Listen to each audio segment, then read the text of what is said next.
નમસ્કાર,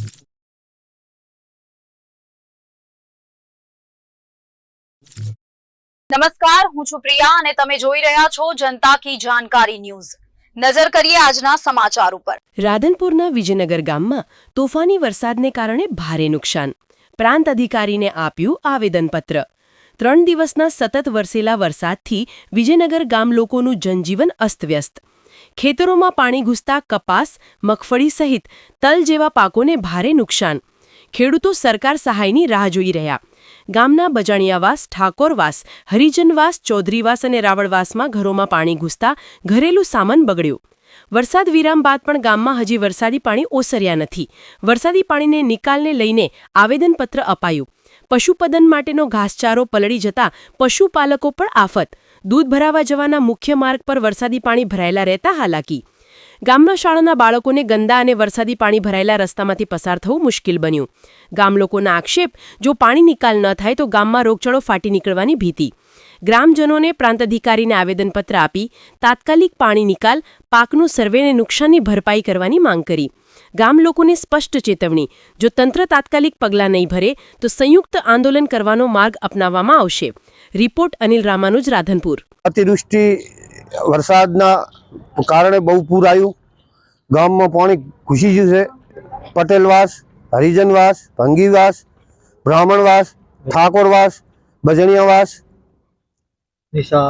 પ્રાથમિક શાળા, આંગણવાડી બધે પાણી છે, ડેરી છે, પશુપાલન।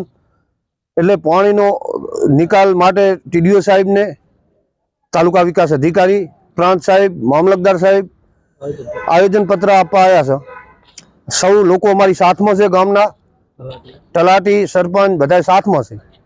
આનો તાત્કાલિક ધોરણે સરકાર આનો નિકાલ કરે, ન કે અમારે રોગચાળો ફાટી ના નીકળે। હજી કોઈ આરોગ્ય તંત્ર આવ્યું નહીં। એટલી બધી મચ્છર એટલું છે, રોગચાળો છે, કોઈ આરોગ્ય તંત્ર કે કોઈ અમારી ખબર લીધી નથી, અધિકારીએ કોઈ અમારા ગામની, બરોબર। એટલે આવી બહુ ગામને મુશ્કેલી છે જબર। તો તાત્કાલિક ધોરણે આપ સાહેબને વિનંતી કરો છો કે પાણીનો નિકાલ તાત્કાલિક કરે, એ અમારી નમ્ર વિનંતી છે।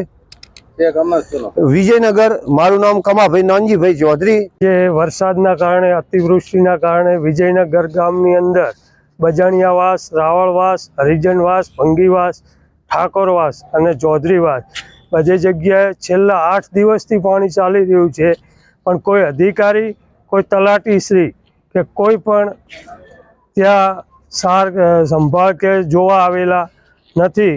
અને હાલમાં હું મારી જાતે જ આ જાનથી લીલાભાઈના ત્યાં જોઈને આવેલો છું રૂબરૂ। એમને ત્યાં સાથળ સામું પાણી છે, કંઈ આવવા જવાની કે કંઈ પણ સમસ્યા બહુ તકલીફ પડી રહી છે। એટલા માટે અમે આજે રાધનપુર પ્રાંત કચેરી, મામલતદારશ્રી તથા ટીડીઓશ્રીને આવેદનપત્ર આપવા આવેલા છીએ।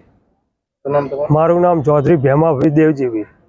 અમે સાહેબ આવેદનપત્ર આપવા આવ્યા છે। અતિવૃષ્ટિના કારણે ઘરમાં પાણી ઘૂસી ગયા છે।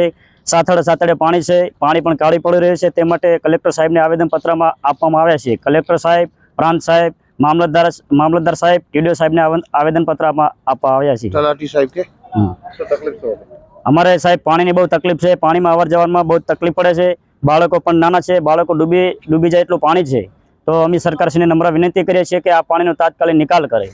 જો નિકાલ નહીં કરે તો પાણી જેમ તેમ આગા દાડા વધતા જાય તેમ કાળું પડી રહ્યું છે અને રોગચાળો ફાટી નીકળે છે। તેનું જવાબદાર કોણ? આરોગ્ય ખાતું કોઈ હજુ આવ્યું નથી, કોઈ સાર સંભાળ લેવા માટે આવ્યા નથી। તે માટે અમે સાહેબશ્રીને આવેદનપત્ર માટે આપવા આવ્યા છીએ। સાહેબ આવ્યા ખેતરોમાંથી પાણી આવી રહ્યું છે, પછી આગળ ગામોમાં પાણી આવી રહ્યું છે, અરજણસરથી આવી રહ્યું છે, માંડલાથી આવી રહ્યું છે, પાણી બહુ આવી રહ્યું છે। મારું નામ બજાણિયા જયંતિભાઈ લીલાભાઈ। અમે આજે તારીખ 15/9/2025ના રોજ બડી સમસ્યાથી ઉભરીને અમે અત્યારે હાલ અમારા ગામના મિત્રો સાથે પ્રાંત અધિકારી સાહેબશ્રીને આવેદન આપવા આવ્યા છીએ કે અમારા ગામમાં અરજણસર માંડલાથી પાણી આવતું અમારા તલાવમાં ઓવરફ્લો થાય છે। ઓવરફ્લો થઈને પાણી ગામની અંદર ઘૂસી રહ્યું છે। જે ગામની અંદર પાણી આવી રહ્યું છે, બજાણિયાવાસ, હરિજનવાસ, રાવળવાસ, ભાંગીવાસ અને ચૌધરીવાસમાં પણ ઘણું નુકસાન પહોંચાડી રહ્યું છે। અને આ પાણી લગાતાર મારા અંદાજથી 1 અઠવાડિયું ચાલવાની સંભાવના છે. 1 અઠવાડિયું પાણી ચાલે તો લોકોને ઘણી એવી સમસ્યાઓ આવે છે અને બીમારી પણ ફાટી નીકળવાની સંભાવના ઘણી દેખાઈ રહી છે. તો અમે પ્રાંત અધિકારી સાહેબને એક રિક્વેસ્ટ કરવા આવ્યા છીએ કે જલ્દીથી જલ્દી આ પાણીનું નિવારણ કરવામાં આવે અને અમારા ગામના લોકોને સારી એવું વ્યવસ્થા કરી આપવામાં આવે, જે લાઈફ ટાઈમમાં પણ આ પાણીનું અમને સમસ્યા કોઈ દાડો ઉત્પન્ન થાય નહીં એવી વ્યવસ્થા અમને કરી આપવામાં આવે. મારું નામ પટેલ ભાવેશભાઈ લીલાભાઈ.